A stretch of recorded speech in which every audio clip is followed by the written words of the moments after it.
Broadcasting live from atop the Rocky Mountains, the crossroads of the West. You are listening to the Liberty Roundtable Radio Talk Show.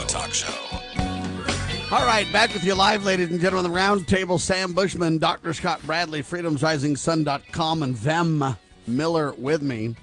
Vem Miller's a filmmaker, vision guy, journalist, AmericaHappens.com.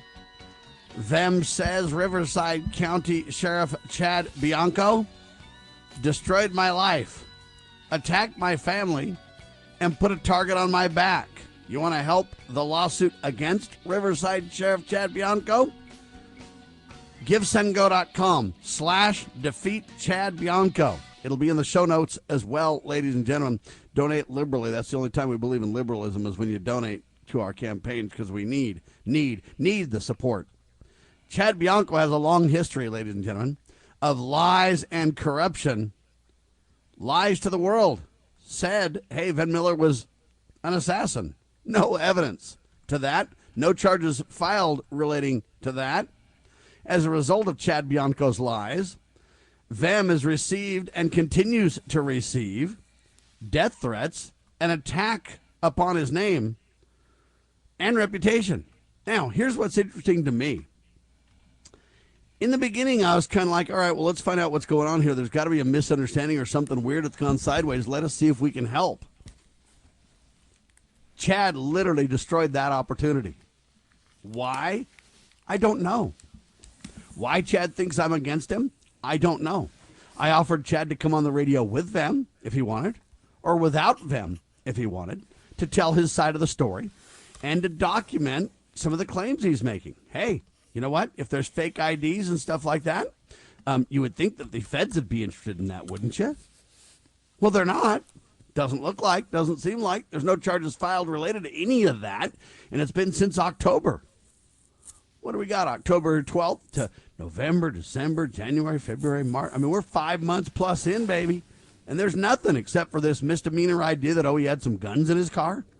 Now, I want to talk about the other side of the coin, because I know honest people are saying, well, wait a minute now, Sam, it seems like you're defending Vem. No, I'm not. But when I tried to dig in, why is Chad against Sam Bushman now? What have I done to Chad?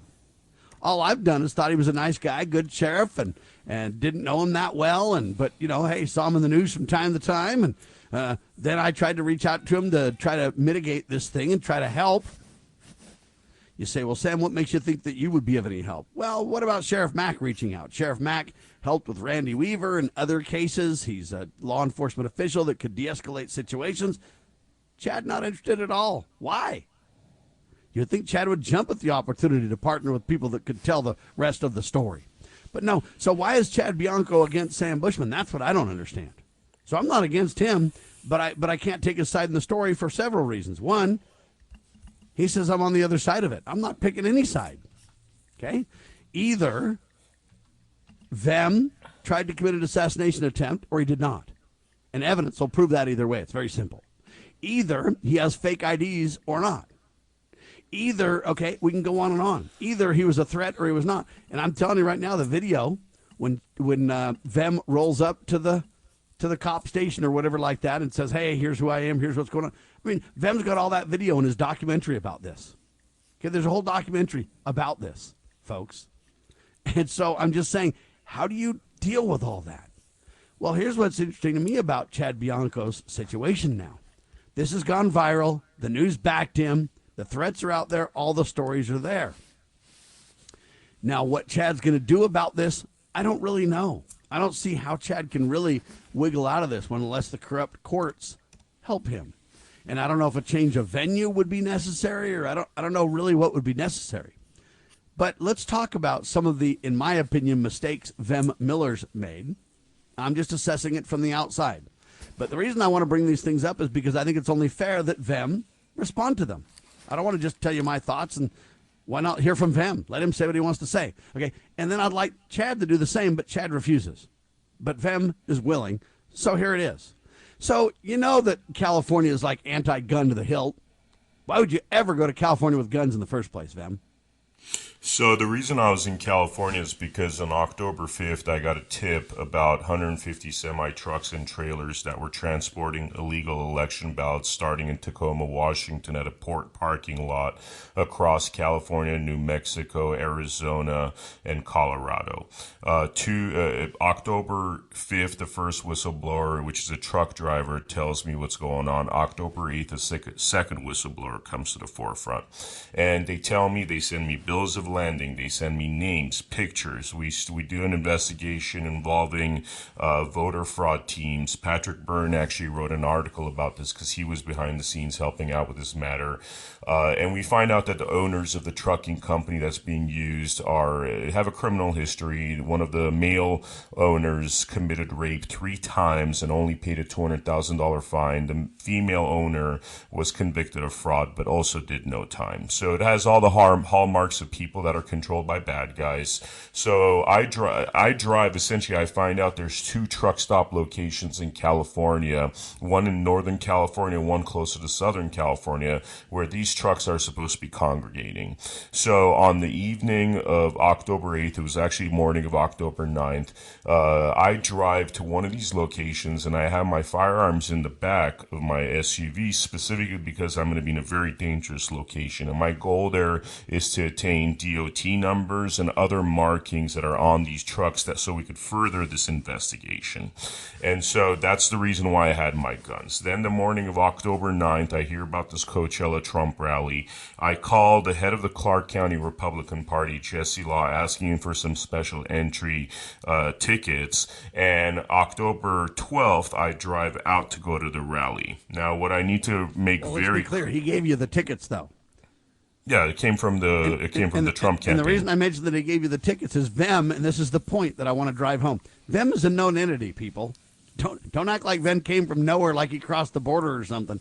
Vem's been known by the Republican Party. He's ran for office. He's been known in circles, and that's why I started out the show first hour saying, look, I haven't been super friends with Vem because we're so busy, but I've known of him. I've seen him at places. He's been at plenty of places as that. He's known of me. I've known of him.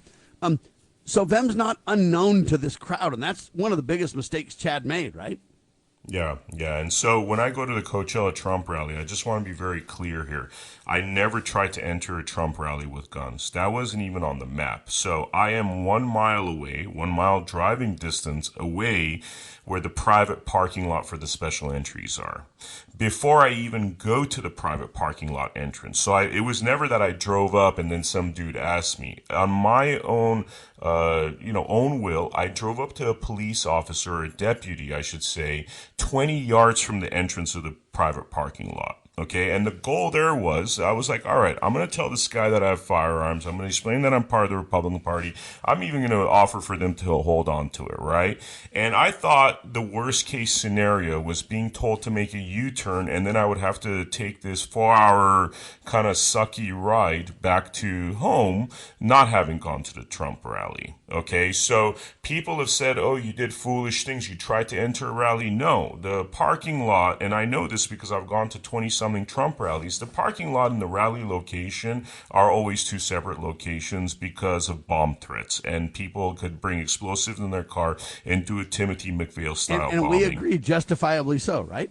Yeah, justifiably so. So I tell this deputy that, hey, I got a couple of firearms. And again, I'm 20 yards from the private parking lot entrance. I'm not even attempting to enter that parking lot thinking this deputy will probably tell me, 50-50 shot. He'll either say, okay, just like in Nevada they do, which is, hey, park your car. Obviously don't, take your guns to the rally. And after I park my car, I would then have to walk 0.8 miles because driving, it was 1 mile to get to the rally entrance.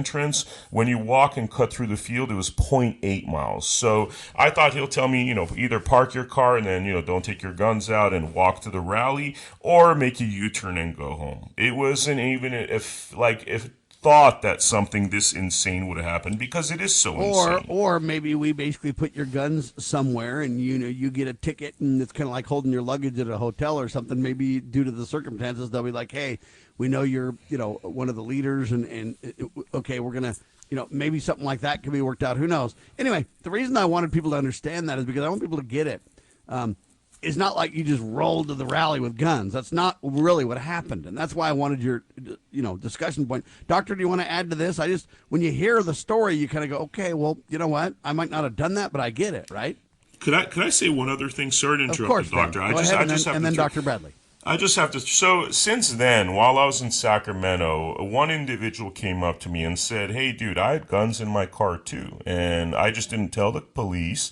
I parked my car, I walked 0.8 miles to the rally, and then I walked back to my car and I went home." So there's individuals now that are going to be writing affidavits that they indeed had guns too, because one of the things that Chad Bianco kept saying is he was the only one that was foolish enough to try to bring guns to a Trump rally, obviously avoiding the specificity of the facts in order to use these kind of blanket terms to make me look bad. Doctor? Again, I think about Joe Friday in the old 1960s TV show.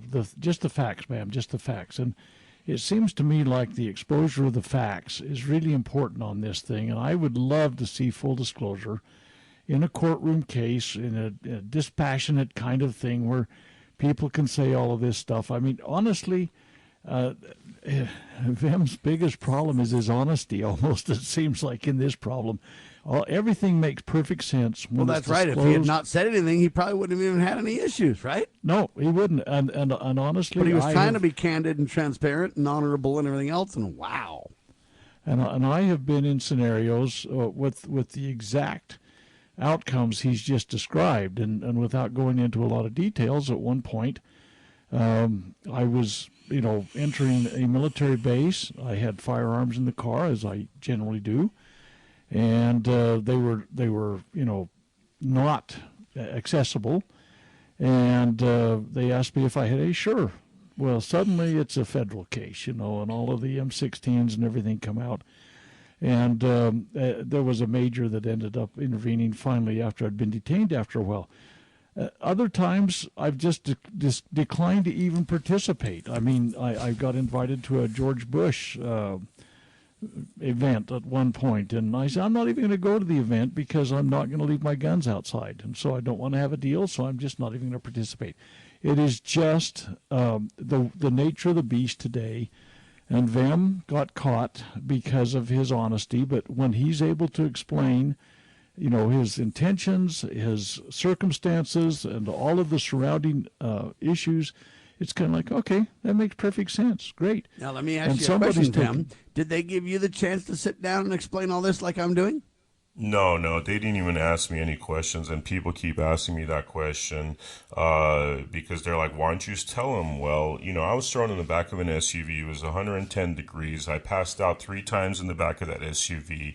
I was put in a situation which was like horrible. It wasn't my job to think what the cops' jobs are, right? I thought eventually they're going to ask me some questions. They did not ask me a single question. They just jumped to their preordained conclusion. I mean, this was clear to me now that Chad Bianco, and by the way, the one thing we haven't talked about, and I know we're running out of time, is the multiple other times he's done this sort of thing, that where he will endanger lives, he will lie in order to get media attention. So it's very clear that Chad Bianco had an agenda, and investigating, inquiring was not a part of that agenda. Did you get handcuffed? Yeah, I got handcuffed. Did you get arrested? Yeah, I mean, they threw me. So after detaining me, and I didn't even know the distinction between those two things clearly was, they handcuffed me first. Then they read me my Miranda rights about 2 hours later. First took me to a holding cell, then took me to jail out there. At the end of the night, I was given a citation, 1:30 a.m. on October 13. And also there's another lie there. All the reports said that I paid a $5,000 bail. That's also not true. I think that was another attempt at them putting false things in the record and saying false things to the media to make it sound like bigger than it was. They just handed me a yellow ticket, and that was it. And the yellow ticket's what? A citation for a misdemeanor and show up later in court? Yeah, basically Is that what show it up later in court. You had 14 bullets in your gun. Your mag was in the gun. Show up later for these two misdemeanors. So which release then, on your own recognizance is literally same day. yeah, I mean at 1:30 a.m., which would be the next Well, morning, okay. I guess. Yeah, Okay. Within 24 hours, let's say that. like within. I spent about 5 hours in jail. Okay. How did everybody else treat you? Is everybody going along with Chad on this? Is there a Stonewall, or are there a few people that are willing to whistleblow and say, hold on now? Now, remember, Any break in the wall, if you will? Remember, our megaphone is basically grassroots and social media. I would say 98% of people, or 90% of people that are actually seeing this, other than Riverside people. Riverside people just refused, and that's why we're trying to remove the case out of Riverside into LA, because we would get a heavily biased jury over there, right? Because then also they're not going to want to pay out of their own pockets whatever award this is, so we're never going to get a good jury there, right? But other than Riverside people, most people that see the evidence basically side on how you interpret the evidence, right? But our megaphone's not that big, He's on Fox News all the time. He's got PR people. He's got millions of dollars behind his campaign. And by the way, he's also using public funds for his campaign. So he has this like multi-billion-dollar apparatus for him to basically say whatever he wants to. We have just the grassroots. So we also need to mention a lot of these high-profile people like this, when you get to that kind of level in big cities and big positions and everything else. And Dr. Bradley, you might want to respond to this first, and then we'll have them respond to it. Oftentimes they have fixers. Fixers. Well, yeah, they got people to scrub the the story. They make it look sanitized. They have they spray lavender sprays and serve it on a silver platter or whatever, and make it. They try and discount the gritty truth, if you will, and so there's probably people that are spinning this wherever they can, and like you talk about the Riverside people, perhaps are so closely associated. I mean, obviously he's been elected to sheriff. By the way, interestingly, Sam, he was born in 1967 in Utah, and when he was 22, he moved to California, and that's when he got on the sheriff stuff. Yeah. So he does have Utah connections. He's basically my age, exactly, pretty much. I was born in so he's 67 got also. Utah connections, and so it'd be interesting to see what some of that background story might be too. But that's maybe neither here nor there at this point. But it sounds like to me, again, I keep saying, Vam, this thing needs to be pursued through the system. I applaud the idea of getting the venue moved a little bit for their, the plausible problems that could happen with anybody that was going to hear the case. But, again, just the facts, ma'am, those things need to be exposed. And whatever can happen to allow that to be, run down that path, I think you need to pursue that. And it sounds like you probably are. Amen. Yeah. And a real issue is this, how do you raise the money to take on the big sheriff at this point? That guy's got plenty of cash using all kinds of weird funds for that. Somebody ought to follow the money on that. But if you're a VEM, how do you fight this kind of thing? It's going to take a chunk of change, right, VEM? Yeah, totally. We have a Give, Send, Go set up, which is here. It's I got to find it. I apologize. I think I'd send you the link, but givesendgo.com/defeat Chad Bianco, right? Yeah, defeat Chad Bianco. And I mean, this is and I'll put it in the show notes too, so people have it in writing. If you go back to libertyroundtable.com after the show, it'll be in the notes. Go ahead, Van.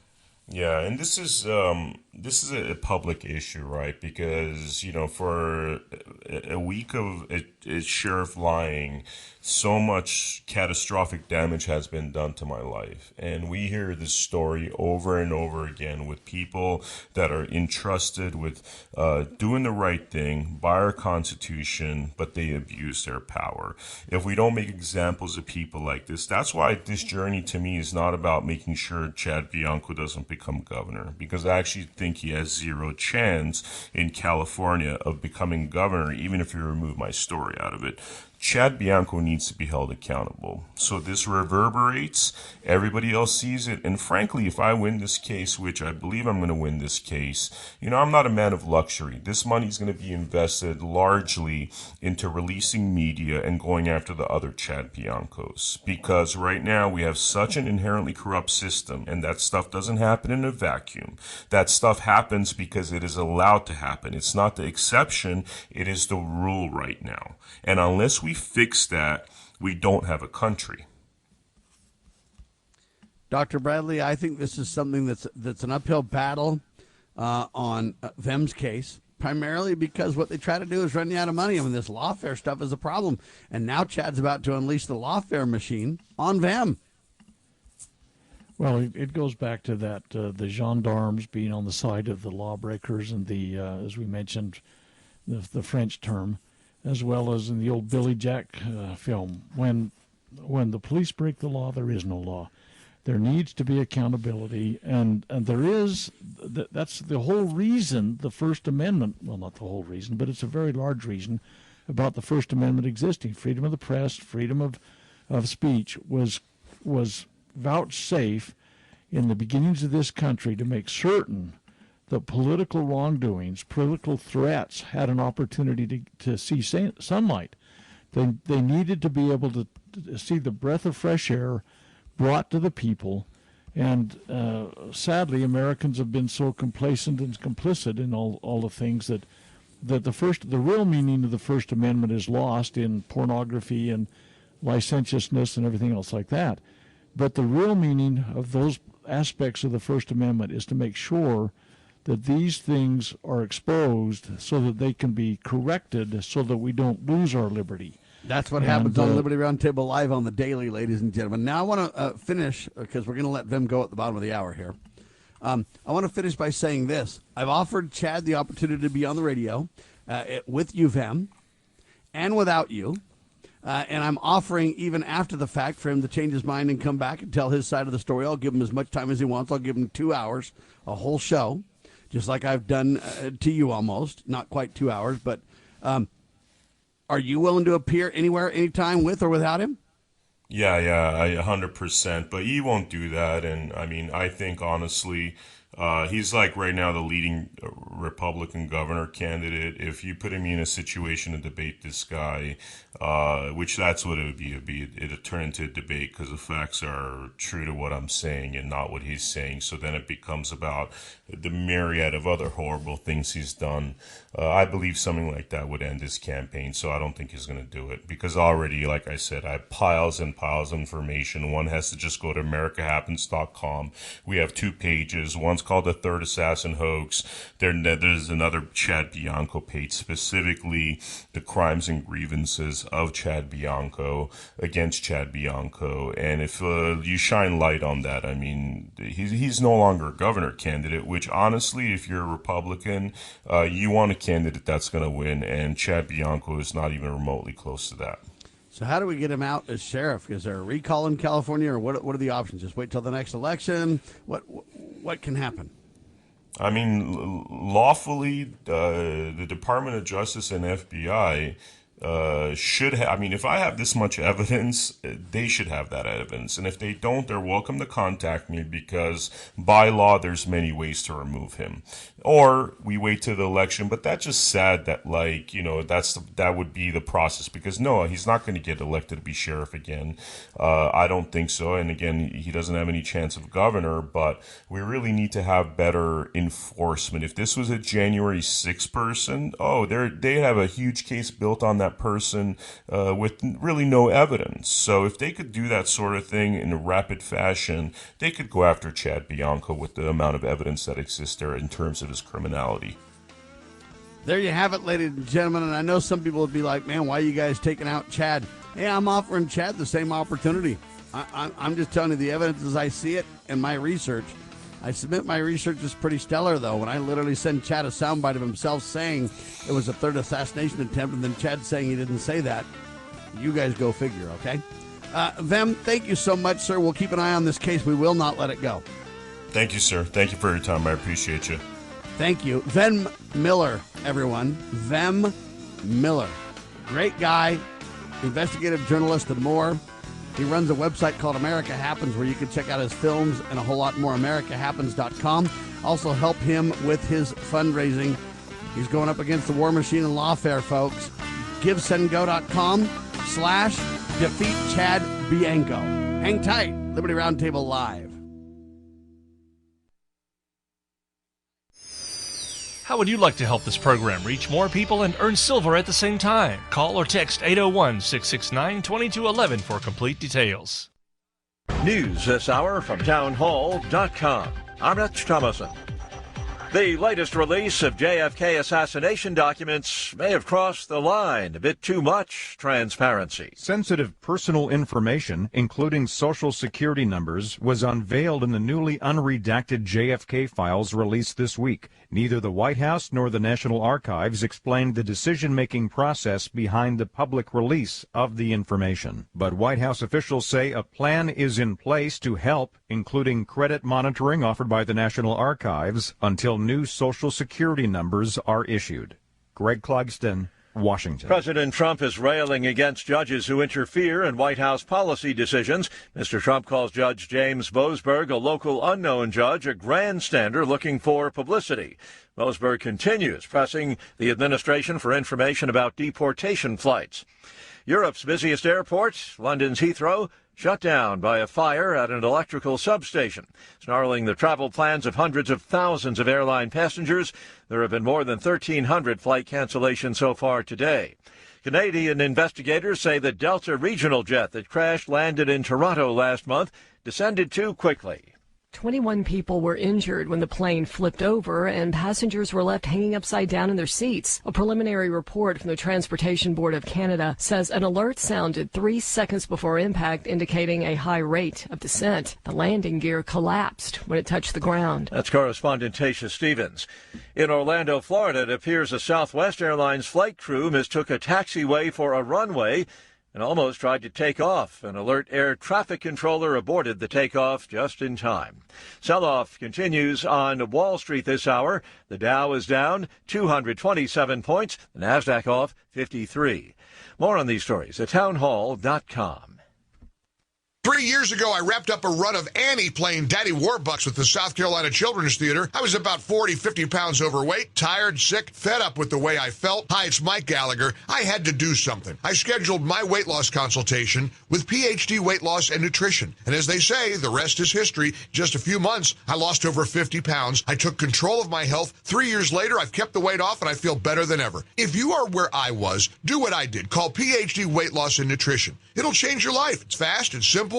They won't let you fail. Just give them a call at 855-696-2020 to schedule your weight loss consultation. That's 855-696-2020. 855-696-2020. Here's the best part. First 11 callers who mention the keyword healthy will get 2 free weeks added to their weight loss package. Don't wait. Call today. 855-696-2020. Mention healthy to get 2 free weeks. Or visit them at myphdweightloss.com. myphdweightloss.com. Attention collectors and savvy investors. We are excited to announce a momentous evolution in our journey. Introducing Free Water Coin Company, formerly known as Rust Coin and Gift. This rebranding takes us back to the very roots of where it all began. Free Water, Oregon. It's a tribute to the legacy of Al Rust and a celebration of 3 generations of dedication to excellence in the world of coins and precious gifts. Al, Brian, and Jake Rust standing strong through 64 years of service. Discover a world of exceptional service at Free Water Coin Company, your premier destination for genuine, honest money and precious gifts. Under Brian's expert guidance, Free Water Coin Company, building on the legacy of Rust Coin and Gift, continues its tradition of trust and excellence. Visit us at our Provo, Utah location. Explore our treasures online at freewatercoinco.com or call us at 801-377-1574. Free Water Coin Company, where your future is built one honest coin at a time.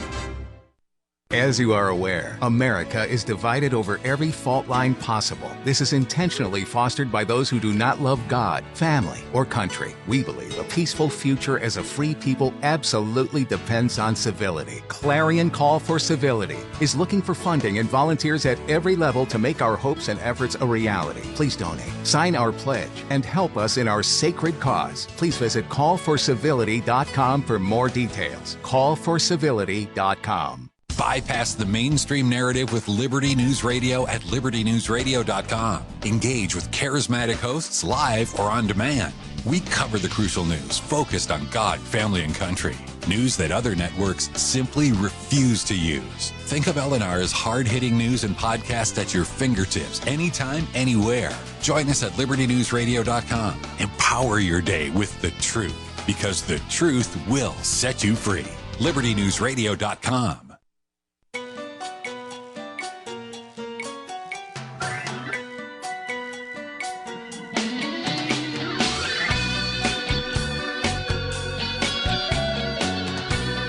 Broadcasting live from atop the Rocky Mountains, the crossroads of the West. You are listening to the Liberty Roundtable Radio Talk Show. All right, back with you live, ladies and gentlemen. It's Dr. Scott Bradley, freedomsrisingsun.com. That's freedomsrisingsun.com, and yours truly on your radio. Vem Miller was with us. My last statement on the Vem Miller situation for this show is this. Our invitation at our expense for Sheriff Chad to join us on the radio with or without them or Mr. Miller is still stands. So there you have it. I'm still offering at my expense to go ahead and let him have his say on this thing. I will not barbecue him. I'll be very fair, very kind, appropriate to the sheriff. I'll let him make his points. I will ask some very poignant questions as I asked of them. And I think, hey, we just drill into that thing and let the sheriff set the record straight. I'm all open and willing to do that. But the sheriff so far is unwilling. All right. One thing Vem said during the show is, hey, we've got a very limited, reach compared to the sheriff. And I think that's true. But I think it's changing fast, way fast. And I'm delighted, by the way.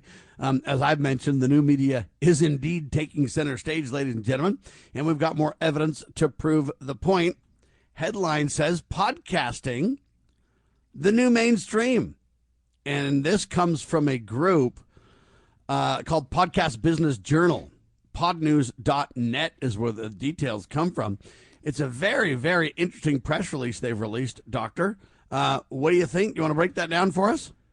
Well, I just opened this thing moments ago, as you mentioned it, and I've just done a very superficial review of it, but something pops out to me that I'd just like to, and maybe this is completely off tangent from what you're talking about, but there's a little segment in here, and it's headline. It's not a headline, but it's a kind of a subject matter attention drawer. Public opinion supports social media regulation. They talk about 86% of Americans, 248 Americans use social media, but the second bullet point is nearly half, 48% of Americans express support for banning social media access for anyone under age of 16.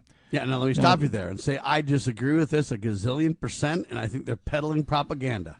Well, here's the problem we've got is Americans are basically all communists. I mean, that sounds like a really bold, dramatic, even in-your-face kind of statement to read.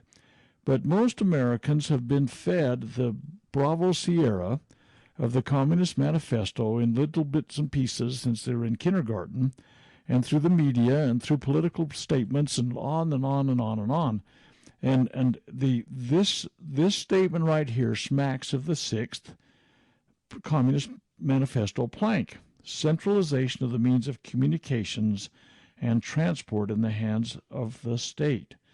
Okay, so what we had, and all through the COVID Bravo Sierra, the COVID con that was on, there was a vetting of everything that was said, if you will, online, on the air, and there was a single purpose in propagandizing of the American people to the point that the First Amendment was completely abrogated. I personally had 1,500 videos that were removed because I did not toe the party line.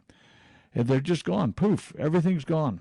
And the idea that this kind of stuff can be controlled and contained based upon an agenda and upon an agreement of, in my opinion, it was done at a very, very, very, very high level. That this type of constraint, prior constraint and everything else that was put in place to prevent Americans from having ideas of what might be valid ways of treating the COVID con. I mean, that were much more effective and much less dangerous than the approach the establishment had come up with, which continues to vex every part of the world today. We haven't begun to see the downside of that. However, when we have the 50%, well, 48% based on that, Americans want to control the access to information. That is a tragic travesty, it's a tragic in my opinion. reality, but I believe it's propaganda because to me it all depends on how you ask the question. Of course, and the way they manipulate it is, hey, under 16. So now you get into a discussion of, hey, who should make the rules here? Should parents keep their children off of social media at young ages? Should that be the government's responsibility? And we're basically creating this nanny state where we think it's the government's responsibility to do everything. I think parents just need to control their children's access. If you don't get your kid a phone and if you control and say, hey, you as kids can't have social media accounts. And, I think parents can handle it fine. I've never had a problem with it because I say to my kids, you can't have social media until you're 18 and decide for yourself. And my kids don't have their own cell phones until they're at least, when they're old enough to drive, I get them a cell phone because then, hey, they can at least communicate and get directions and things like that. Before that, in my opinion, they don't need it. And what we had when my kids were little is we had like 2 phones, and they were flip phones, and then kids could check them out when they needed to go somewhere. If they're like, hey, we need a call to get a ride and get picked up or this or that, or then you could check out the phone, and that way, hey, 5 of their siblings use the same phone, and mom can see the phone anytime she wants, and so there's no real way to have your private whatever. And it's a way to control that. And I think parents can handle this just fine. But what you do is you start with saying, hey, can the government control this? And if you say yes, then it's only a matter of what details now. And over time, that list grows as government gets out of control. Give them an inch, they'll take a mile.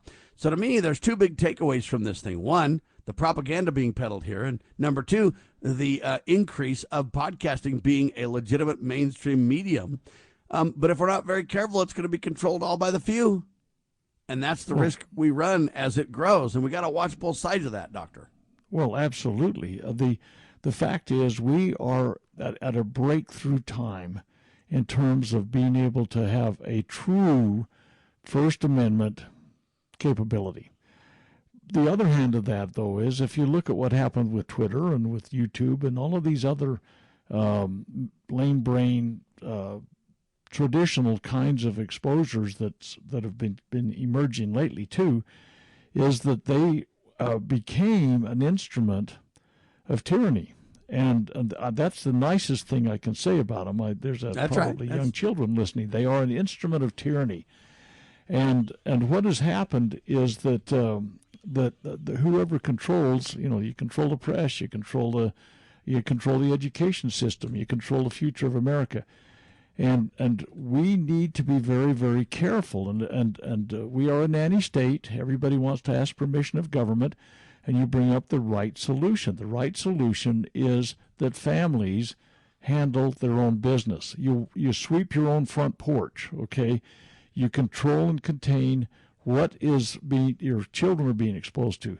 This idea of turning it over to some all-powerful, all-knowing, omniscient, omnipresent kind of government kind of agency, whether it's an Elon Musk or any of these guys on Google or wherever you talk about them, and the World Economic Forum and the CDC and the media mongers. Think back, Sam, 5 years ago, we were completely controlled and contained. There was an oh, ain't it awful broadcast constantly on your local media. And I check these things out. It's kind of a fetish of mine almost, you could say. the lies, and more darned lies that came out that were unresponded to. There was nobody out there contradicting these things. So that's I because think there's no money in truth telling, Doctor. Hardly. Yeah. Trust me, I'll bet you're not making $50 million a year. I haven't looked at your bank account. I'm not even making five. I'm not even making two. There you go. Right. I mean, I've got 8 kids, and I'm not even making. Me and my wife together, both working, we're not even making $200,000. Well, here's the deal. In my 50-plus years of fighting for the cause of liberty, I have never, ever, not once, broken even. And that's a real understatement. I would say I'm in the same boat. I've never covered the costs. So if I try to put webinars on, if I try to put out speeches, I went up to we don't need to spend a lot of time on it, but I was speaking to a state legislature in another state. And one of the people that was in favor of the egregious things that they were trying to propose for that state to adopt came up to me after the event and said, "So who's paying your freight?" I says, "Well, I'm buying my own gas and my own groceries, so what does that tell you? I'm volunteering an effort to try and preserve liberty." There, as you point out, there's not real money in it. These people that say they're patriots for profits, maybe there are people like that. The Mark Mecklers of the world, for example, that claim to be patriots, that are seeking to overthrow the Constitution of the United States by rewriting it. But the fact of the matter is, there's way too much power. Roger that. Go ahead and skip the break. And so any other details in this? They say over 55% of Americans are now listening to podcasts. They say audio podcasts are way ahead of video podcasts. I find that interesting. Well, that's because you can listen while you drive or while you take a hike or a walk or whatever. You don't want to have your eyes riveted on some screen somewhere. But yeah, this is a hopeful thing. But I've got to caution people that everything you see and hear on the internet is not God's truth. and that sounds almost blasphemous to say, but it's absolutely correct. We get so much Bravo Sierra that's fed to us. Just think for a minute, Sam, all of your efforts to try and promote liberty and proper government, all that kind of stuff, you don't think there's not a countermeasure, a counter proposal, a counter voice out there to yours that's equally trying? And there's more than that. That's for sure. I'm the underdog in this deal, baby. No question. But I try and get my news sources. I do an awful lot of trying to go out in the world and discover. I use sources from all over the world for information, and you have to kind of put them in the shaker and sort them out and everything like that when you do that. But honestly, I find, this is maybe too broad a statement, but by and large, I find more truth, more freedom of the press, more freedom of speech outside the United States than I do inside the United States, based on the fact that so much of what's in the United States, the Zionist perspective, for example, and the pharmacy perspective, for example, that is just absolutely saturated in the United States, where you have agendas that many organizations, and it filters into our legislative bodies. When their legislature creates law, the culture kind of directs ultimately where the law goes. And our culture is being saturated by very improper concepts that, like this idea that, oh man, half of us think we got to control freedom of speech. That's what that boils down to. And it's like, no. And have people say that, if we have an emergency about, let's declare an emergency about too many firearms. Okay, so now we can control firearms. Oh, how about going out and go to church? Oh yeah, because of a virus, or going to the grocery store. We have been indoctrinated so thoroughly, and I applaud and I cheer and I'm hopeful with this idea of the social media stuff and the podcasts and everything like that. But so much of it is counterproductive to what will preserve the nation. This is kind of maybe a leap on my part, but I really believe we can save this nation if we'll begin to train our children in history again. The history of the United States based upon that which goes back to the original sources. And there's movements to not even teach history at all in school. Civics, forget it. And I've told you, Sam, about 20 years ago, I was contacted. The Utah legislature was going to have a bill about what principles need to be taught in Utah civics before you graduate from high school. What do they need to digest? Oh man, I was excited about that. So I put together, I don't remember, it wasn't that many, maybe 30 points, because you can't take too big a bite, you choke. They could not get 1 point of that passed. That point being the discussion. This was the first one. We are a republic, not a democracy. You could not get that through the Utah legislature, even though you can read it very plainly in all of the founders' words, and specifically in the Constitution and any of the constitutions of any of the states. Not one of them calls us a democracy or claims to be. But the Utah legislators choked on that 1 point. And so our culture has directed us into falsehood, even where we're creating law. And so anyway. To your point about the legislative bodies, so as you know, I've started to do short videos, ladies and gentlemen. And these short videos are, in my opinion, pretty good. If you go to libertyroundtable.com or lovingliberty.net, you can check them out. On Liberty Roundtable, if you just look at all the different content, you'll see the videos mixed with the talk shows. So it just depends on whatever my latest release is gets put to the top. But there's a button you can click on that says videos. And when you click on that button, then you get a list of videos. And I want to play one of the videos because I think it directly relates to Dr. Scott Bradley's point. LRT short video, Mike Johnson is a dishonest clown as Speaker of the House, and it's got to stop. So I want you to listen to this video, and then you can respond, Dr. Bradley. I know it's only audio, but audio is king, folks. The podcast statistics show it. So I've found that long-form radio audio is best. Short-form videos do pretty well because they drive content to your long-form. They quickly encapsulate something. So here's this video about Mike Johnson, then Dr. Bradley's response. Mike Johnson is a dishonest clown as Speaker of the House, and it's got to stop. Happy to have you along, my fellow Americans. I'm Sam Bushman with another Liberty Roundtable Live short video brought to you by freedomsrisingsun.com. Check out the weekly webinars, Q&As on the Constitution from Dr. Scott Bradley, and check out his incredible To Preserve the Nation collegiate series, available at freedomsrisingsun.com.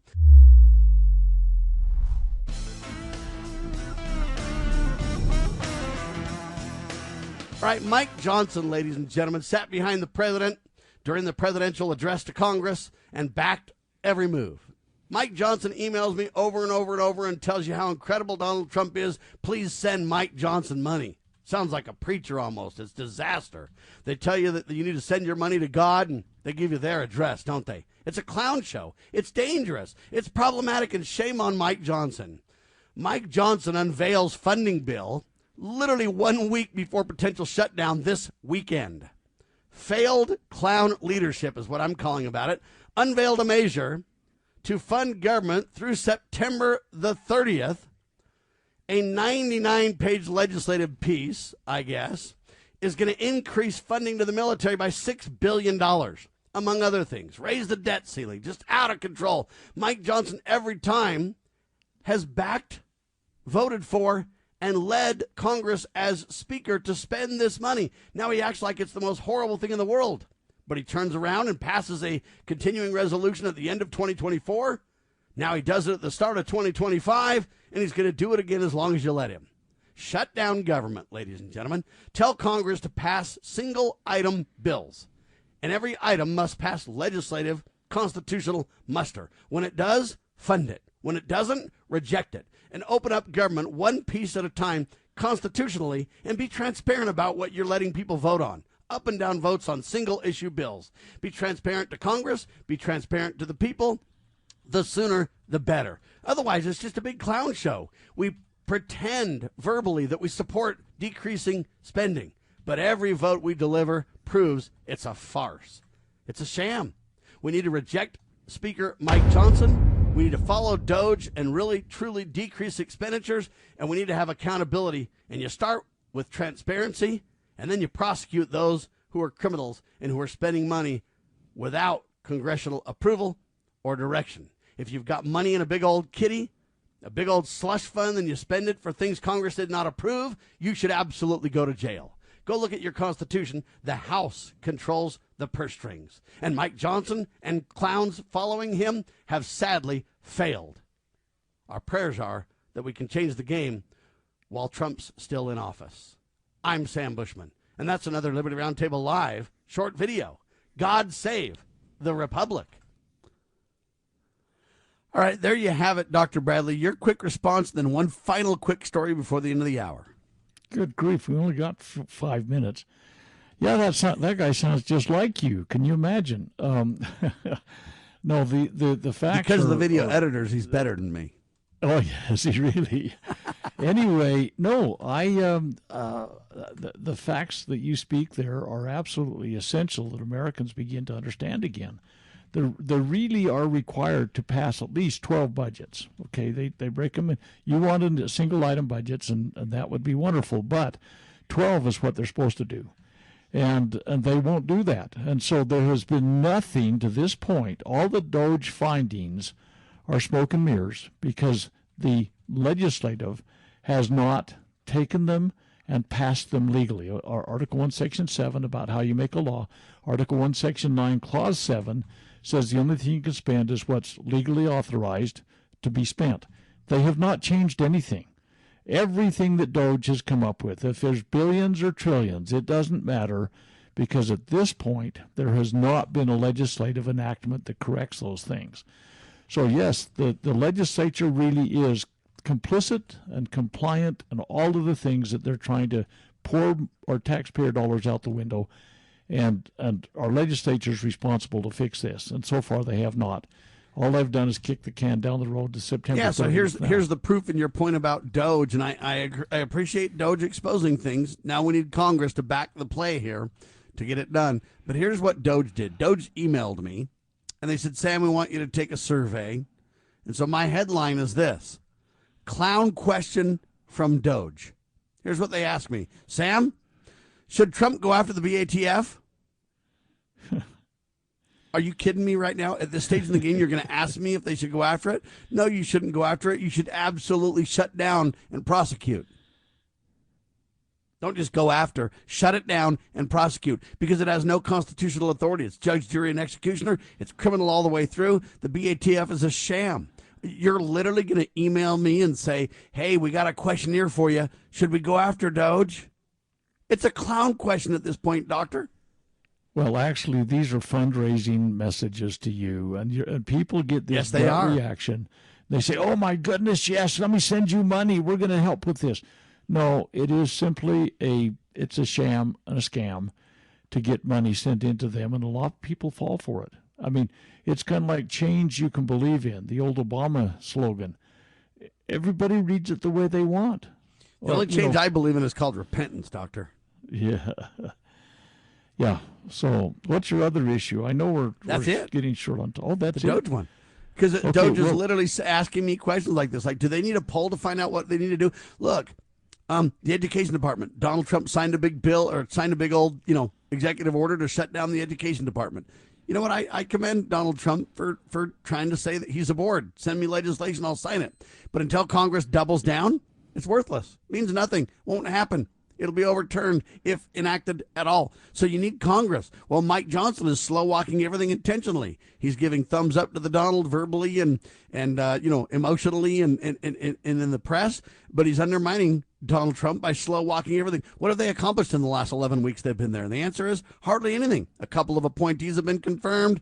They got that Lincoln Riley Act done. They've spent a ton of money and haven't decreased a penny. They'll, pass the big omnibus spending bill. They'll work on DOGE savings later, says Mike Johnson. I mean, they're literally undermining everything the president's trying to accomplish. Now, that doesn't mean Donald's perfect. I'm just saying he's been trying on a lot of fronts. And without Congress, though, it's DOA, sir. Well, the Department of Education is a prime example of that. That was legislatively created back in 1979 by Congress.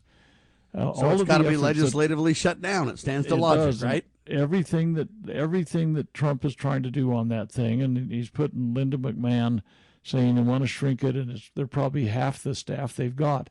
But honestly, this is a very big web that we've become entangled in.